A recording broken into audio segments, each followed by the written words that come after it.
Et Calimera, Calispera, j'espère que vous allez bien, c'est Cassandre. Installez-vous confortablement. Aujourd'hui, on a quelques bonnes nouveautés. On a des news sympathiques, mais d'abord, générique.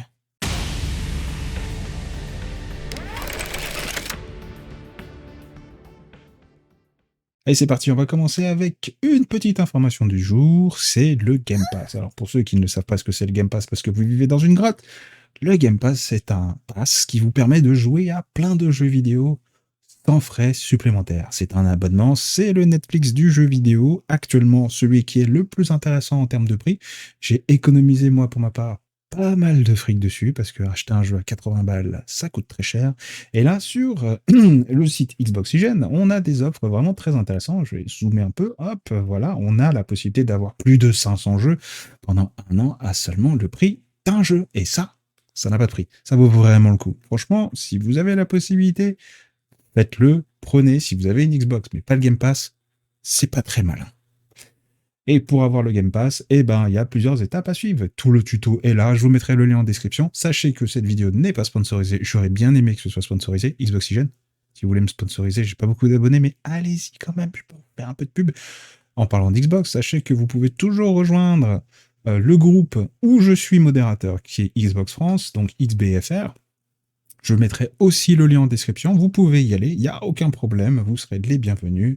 La communauté est sympa, on a un peu plus de 10 000 personnes, mais voilà, je suis dedans, en anonyme, mais vous pouvez toujours venir me voir, il n'y a aucun problème.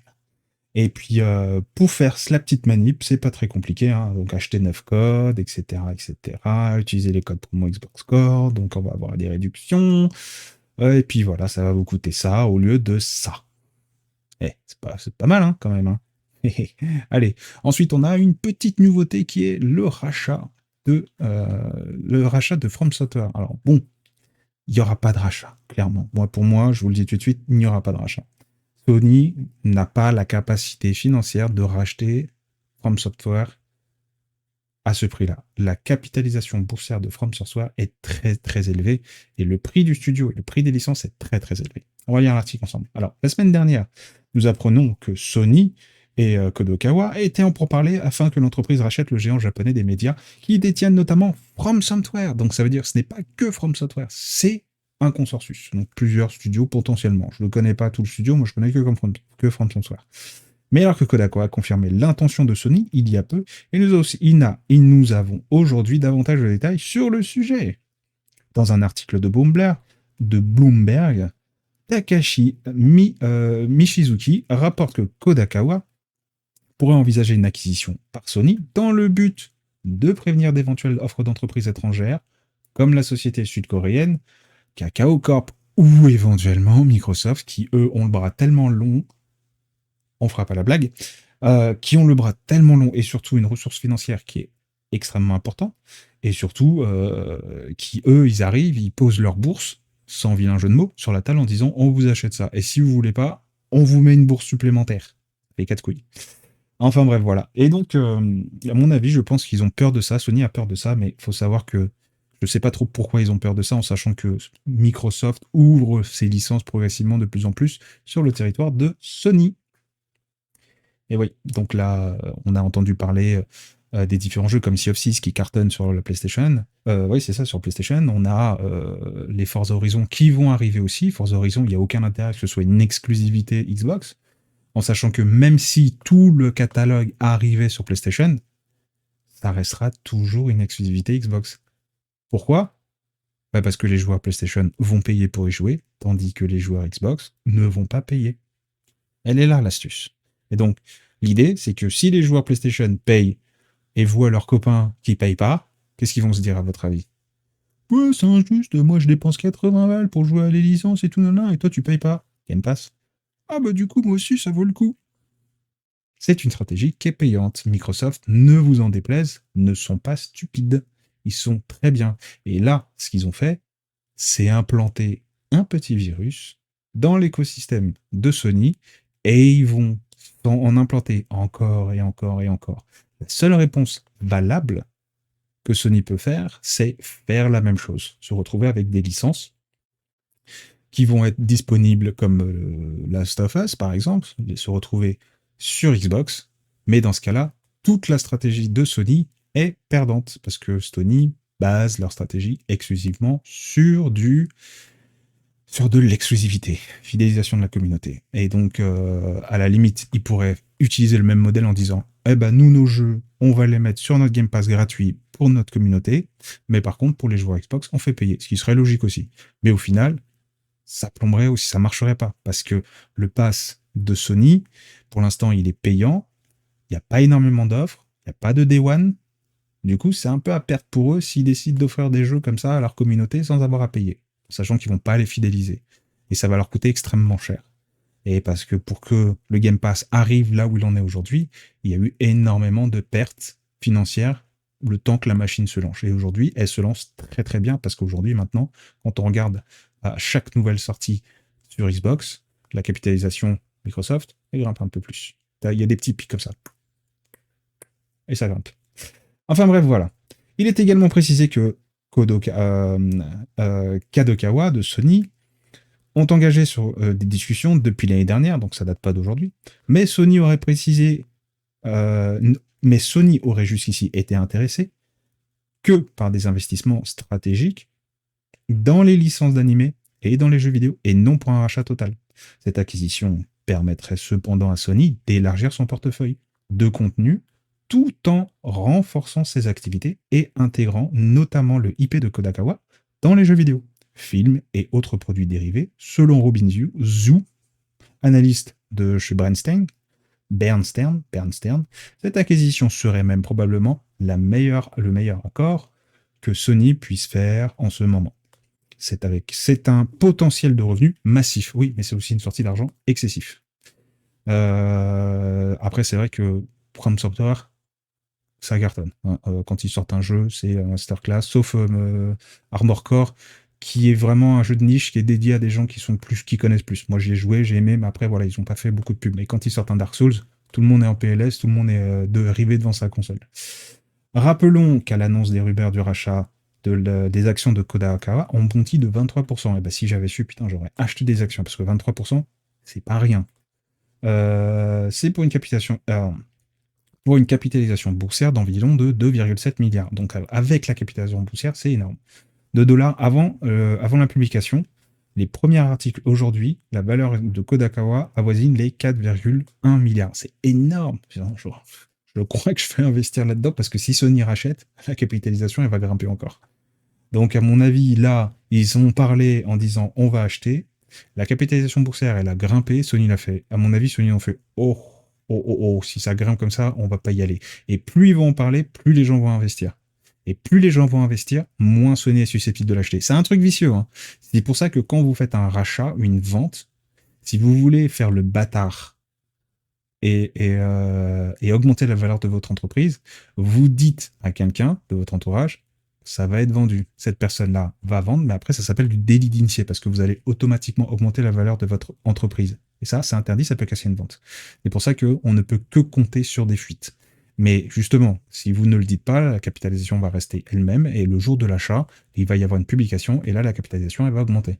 Et donc, c'est à ce moment-là, quand il y a un jour de rachat qui est un peu surpris, c'est pour ça que généralement, ils ne le disent pas trop, hein, quand il y a un jour de rachat, les gens font la surprise, la capitalisation boursière, ça augmente. Donc, quand on est intéressant et qu'on suit l'évolution des entreprises, si on se dit, on a un petit truc dans le nez, là, il y a peut-être possibilité, j'ai les tripes qui gargouillent, il y a peut-être un rachat quelque part, je vais investir. Et c'est comme ça que vous pouvez capitaliser sur une entreprise. À contrecarré, si une entreprise ferme, vous perdez. Voilà. Bref, 4,1 milliards de dollars, ce qui pourrait par ailleurs compliquer l'acquisition de Sony. Voilà, je viens de dire. Nous n'en saurons pas plus sur ce sujet pour le moment, mais il va sans dire que nous devrons nous entendre parler de l'affaire dans les mois prochains. Donc moi, j'irai regarder et j'irai investir des sous dedans. On va passer à la news suivante, Baldur's Gate. Baldur's Gate 3 va faire ses adieux en 2025 avec une dernière grosse mise à jour. Baldur's Gate que je n'ai toujours pas fait parce que j'ai une aversion profonde pour le tour par tour, sauf Pokémon. Vraiment, Baldur's Gate, il est beau, il a l'air bien, mais je n'ai pas envie de faire du tour par tour. Vraiment, je n'aime pas du tout. Donc il va y avoir des nouvelles classes.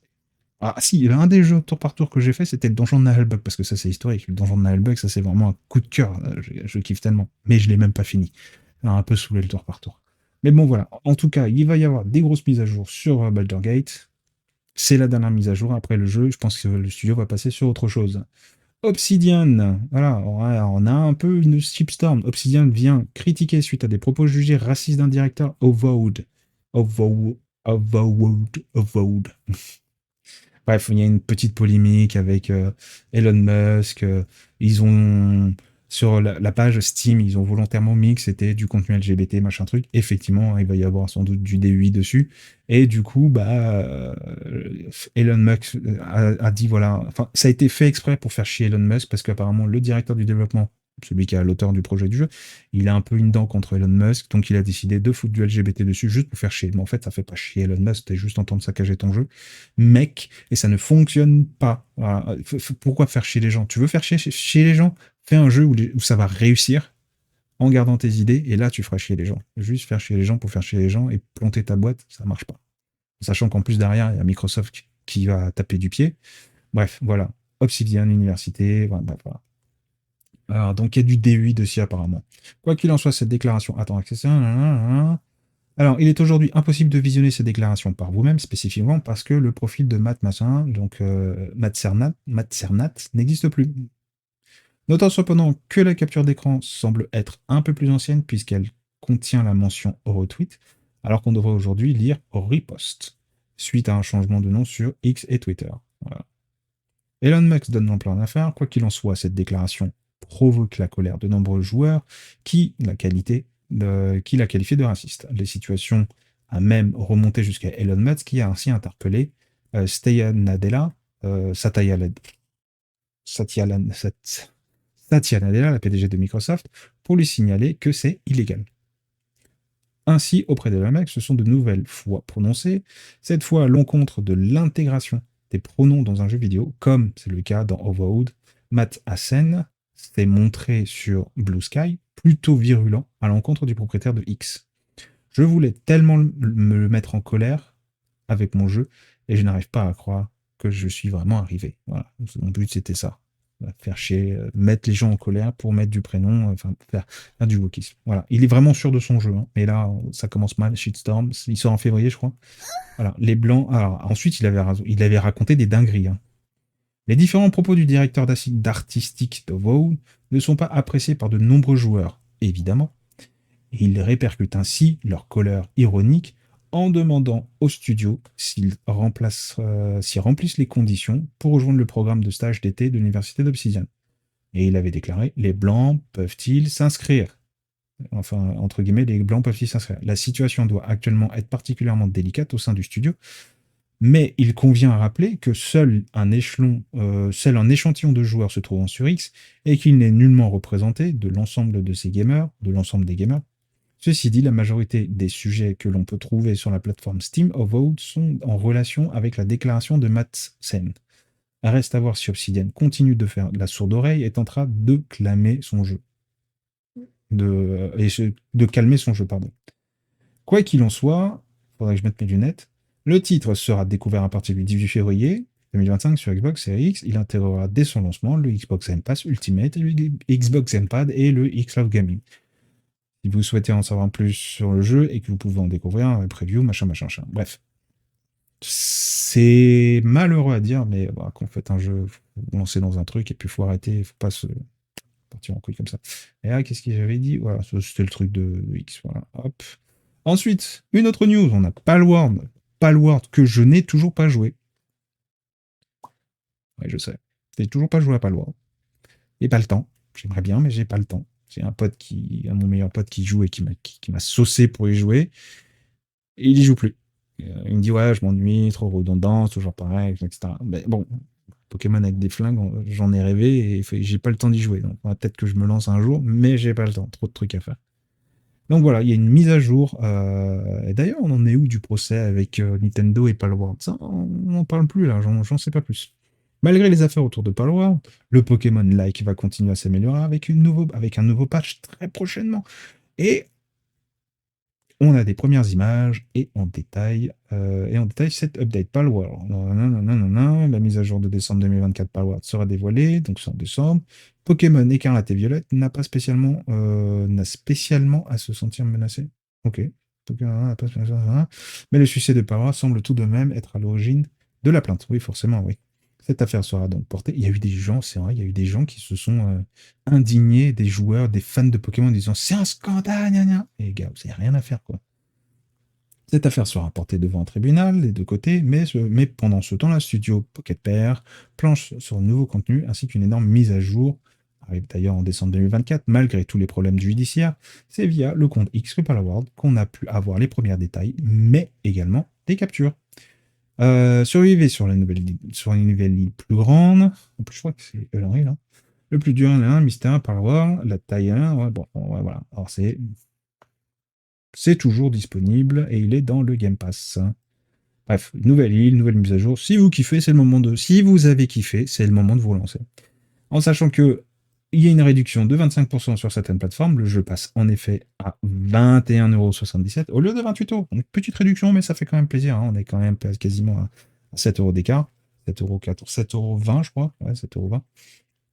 Sur PlayStation 5 et PC via Steam. Il n'y a pas donc de remise sur Xbox Live puisque le titre il est gratuit pour les abonnés Xbox Game Pass. Et top. Voilà. Ensuite, on a un petite info avec la Switch 2. Alors, j'attends avec impatience. Apparemment, il y aura une rétrocompatibilité. J'ai une bonne quantité de jeux Switch, de disquettes, et j'aimerais bien pouvoir y jouer. Notamment, moi, j'ai arrêté les Zelda parce que c'est trop lent. J'ai arrêté les Pokémon, c'est trop lent. Il y a trop de baisse de framerate. Tu te retrouves avec 10 FPS. C'est mort. Je préfère arrêter. Si c'est ça, je préfère mettre un émule. Mais j'ai préféré laisser tomber. J'ai là, ici, Zelda Breath of the Wild, édition collector avec le jeu, la manette et la console. J'ai la console Neo, enfin, en LED. J'ai une ancienne multicolore et une noire, tout dans l'air. Donc, ce qui fait que j'ai plusieurs Switch. Bref. Donc voilà, bon, c'était bien pour faire des échanges de Pokémon avec les différentes versions, etc. Parce que je jouais avec, par exemple, Écarlate et je jouais à deux versions de Pokémon, mais en même temps. Ouais, double joystick. Et puis je faisais les combats en même temps. Et puis quand j'arrivais au moment où je pouvais changer de Pokémon, et ben j'arrêtais. Je prenais le Pokémon, je capturais 2 ou 3 Pokémon de merde, et je prenais les starters et je les mettais sur ma version principale. Et quand je finissais le jeu avec la version principale, et ben je récupérais, je les mettais dans ma Pokébank, et je recommençais le jeu avec l'autre version en gardant les Pokémon de ma Pokébank. Voilà, j'en ai plein au niveau 100, mais j'en ai une quantité monstrueuse.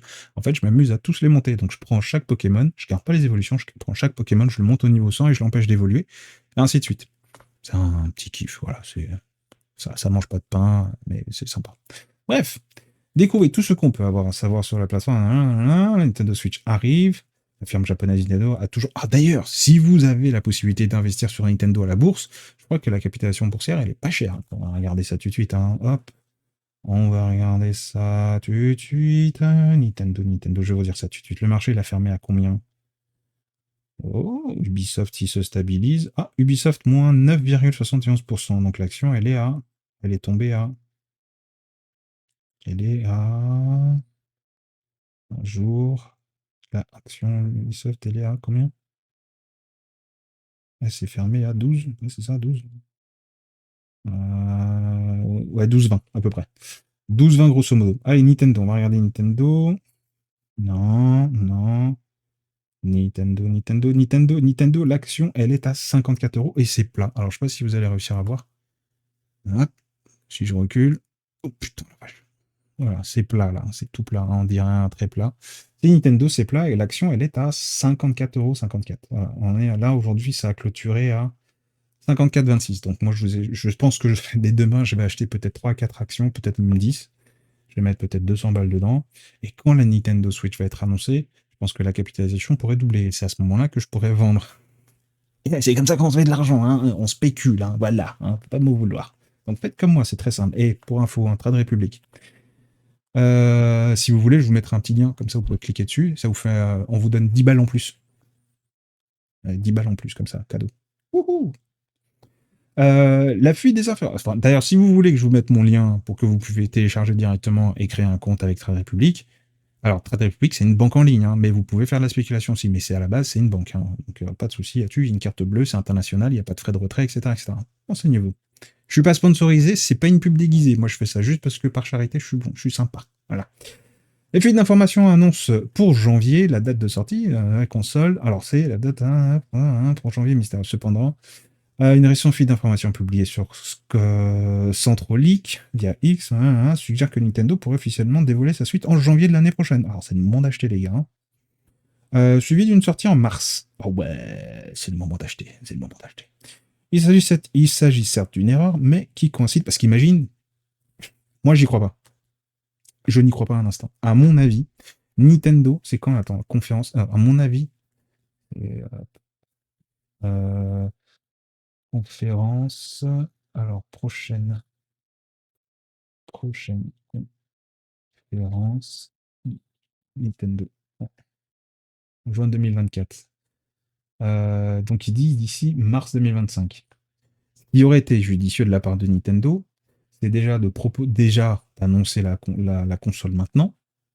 Là, genre par exemple demain, après-demain, ils annoncent la console maintenant et ils disent la console sortira le 20 décembre.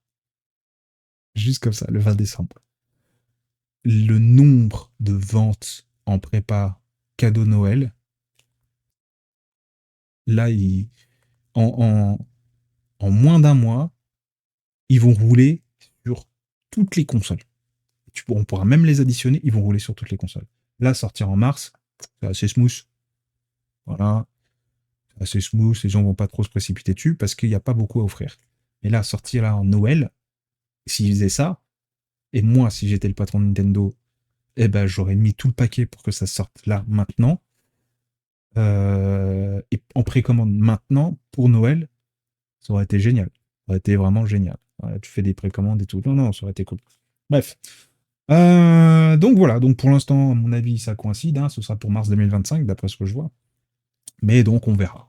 Après, ça ne m'empêchera pas de l'acheter, juste pour voir ce que ça donne. On passe à la news suivante. On va terminer là-dessus. L'ancien papa de Mass Effect, malheureusement, a fermé son studio.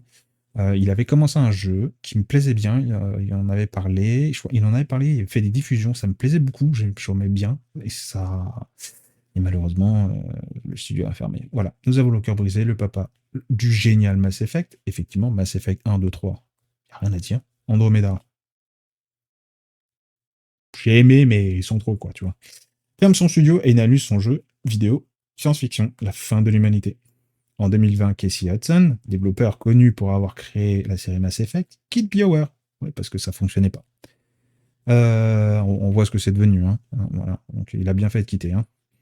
Pour une seconde fois, donc c'est la deuxième fois, après avoir déjà claqué la porte en 2004 et 2007, en effet, avec l'avenir du studio, en suspens suite à l'échec de Anthem,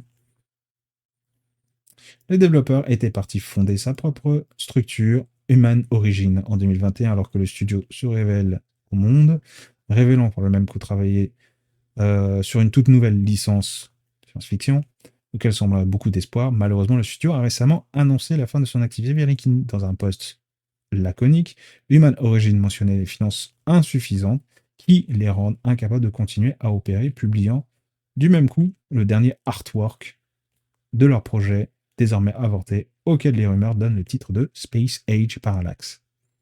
Le studio fermera donc ses portes avant même d'avoir pu dévoiler sa toute première licence, son tout premier produit. On va regarder le artwork. Ouais, il est beau en plus. Franchement, moi quand je vois ça, imagine un Space Open, tout ça et tout, vu ce qu'il avait fait déjà sur Mass Effect 1 et 2, 3, franchement, ça promet. Il a des ambitions et l'artwork, il est vraiment beau, vraiment, vraiment très beau. Donc c'est une restructuration post-Covid. L'année a été particulièrement violente en termes de licenciements et la fermeture des studios avec de nombreux licenciements estimés entre 12 000 et 14 000 depuis le début de l'année. En fonction des ressources, des chiffres bien plus importants que les portants conséquents à 10 à 11 000 postes perdus l'année dernière. Cette dynamique explique en partie par les réductions des effectifs et le coût après les industries est massivement investi lors de la période post-Covid, à la période Covid. L'importance de cette restructuration globale semble d'une ampleur encore inédite. Ouais, bref, en gros, voilà. On a quelqu'un qui a écrit le dernier Mass Effect, pas très grave. Mais il est con, quoi. Puckman, t'es débile. C'est pas lui qui a fait le dernier Mass Effect. Bah justement, c'est pas lui qui a bossé. Ouais, voilà, il y en a qui sont pas cons. Quel est le rapport, etc. Il est vraiment neuneux. Bref. Qu'est-ce que vous en pensez de cette news dévastatrice, comme dirait Piodélique. Qu'est-ce que vous en pensez? Est-ce que vous aussi, vous attendez ce jeu? Est-ce que vous en avez entendu parler? Et les news, n'oubliez pas, Xbox, et n'oubliez pas de les voir sur Facebook, XBFR, on a quoi, 12-13 000 abonnés? XBFR, donc Xbox France, voilà. Et venez nous faire un petit coucou. Et puis, je vous mettrai le lien pour le code en description. N'hésitez pas à liker, partager, commenter. Dites-moi ce que vous en pensez. Donnez-moi le jeu que vous attendez le plus. Et puis moi, je vous dis à très bientôt pour de nouvelles news. Ciao, ciao.